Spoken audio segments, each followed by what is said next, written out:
So good day all and welcome to the South African lawn. Okay.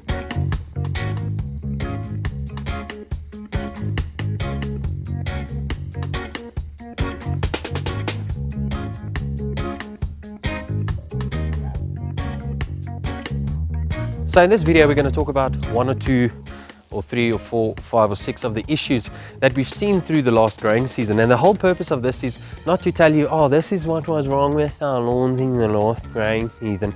It's to help us to understand what has happened and also how to manage these issues in the next growing season a little bit better. So actually what I want you to do is stop right now with all your lawn care, not stop, but maybe just go outside and think of all the things that has happened over your last growing season, 2020 and 2021 growing season. Take a notepad out or your Google Calendar or mental notes. I normally do mental notes and then I completely forget about it.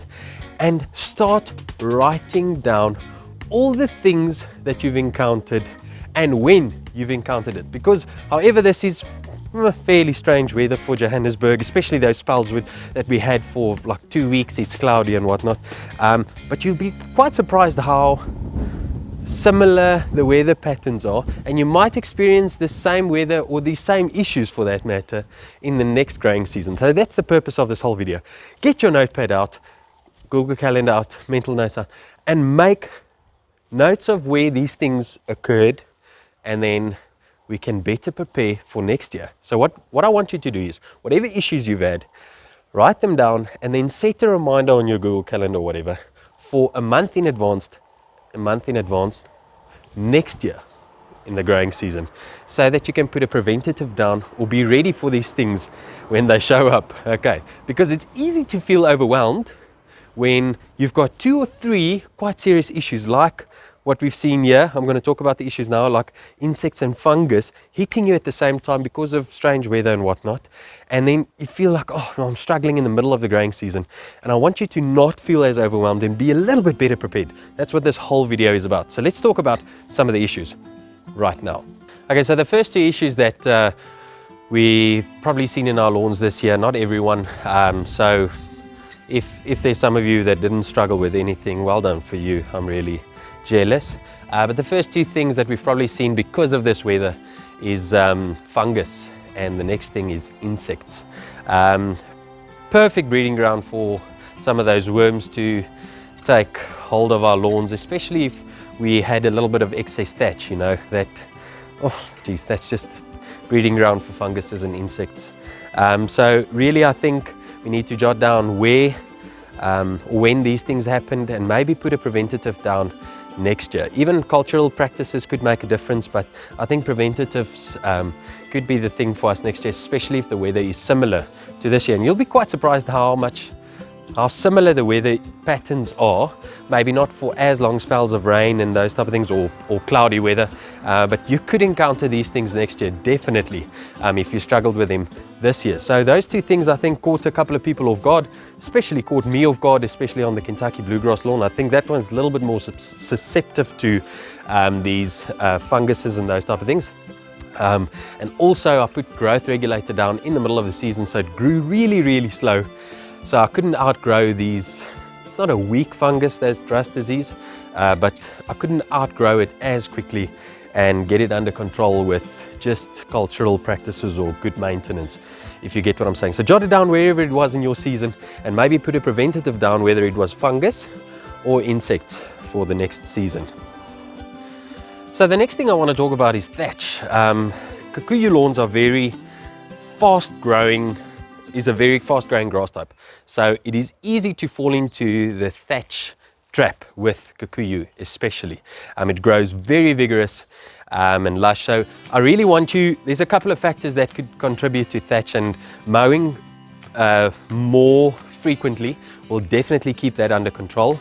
Plant growth regulator is a great way to keep that under control.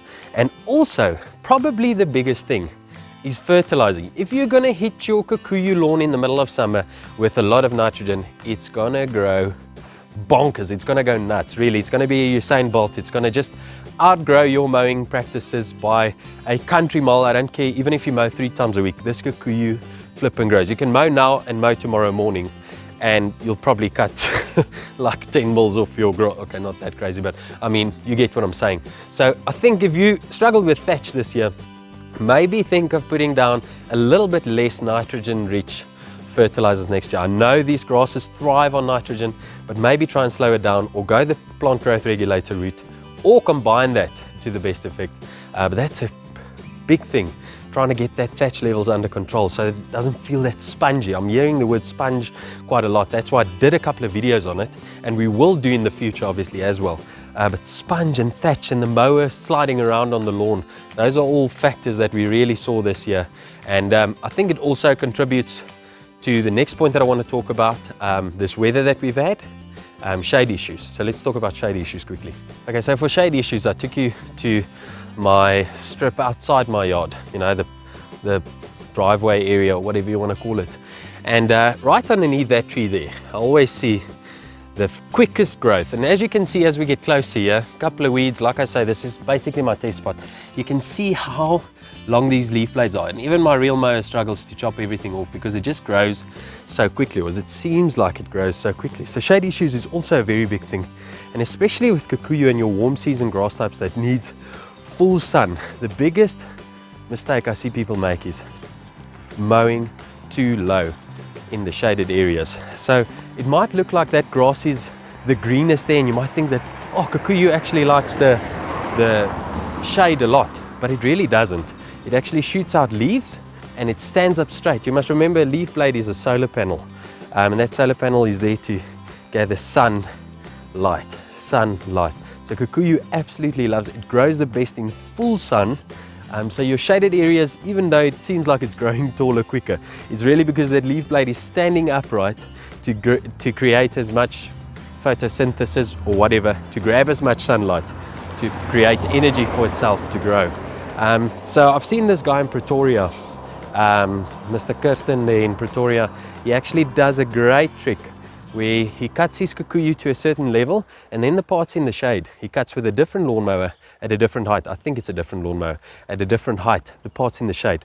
So it's actually a little bit taller. So the taller you mow in the shade, the better it will grow, because if you chop it off low, it will eventually thin out. So leave your shaded areas quite tall. Okay, so the last two issues that I see here, if I missed something, please comment down below and keep the conversation going.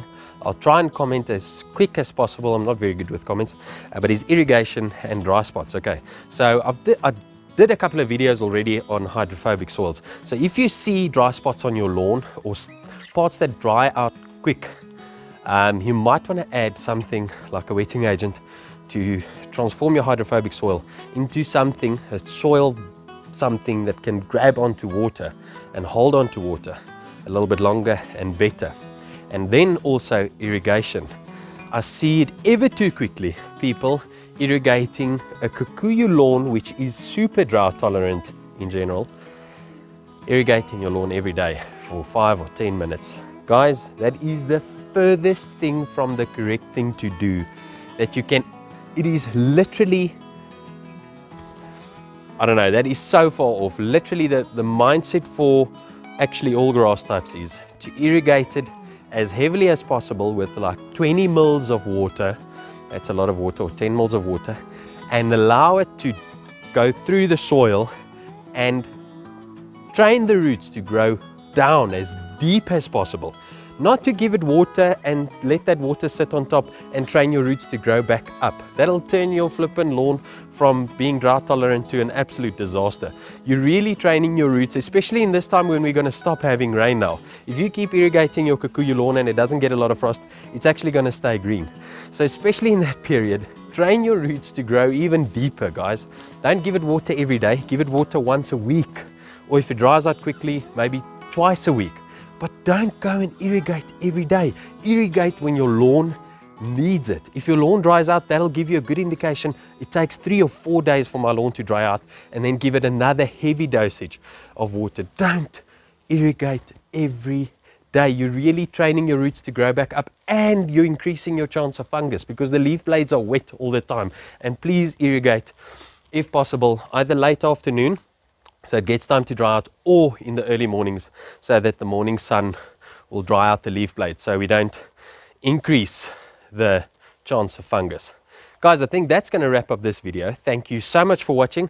If there's any other issues that you struggled with, especially in warm season lawns, we're not really talking about cool season lawns. That's only stepping into its comfort zone now. This weather is perfect for that. It's really starting to grow, like that Kentucky bluegrass lawn of mine. So if there's any other issues that you feel that I've missed out, please comment it in the comment section below, and I will see you in the next video. Oh, and don't forget to subscribe, and if you like this video, smash the like button. That really helps my videos to rank up in YouTube and for other people to discover me as well, so you don't have me just for yourself. Okay, thanks, bye bye.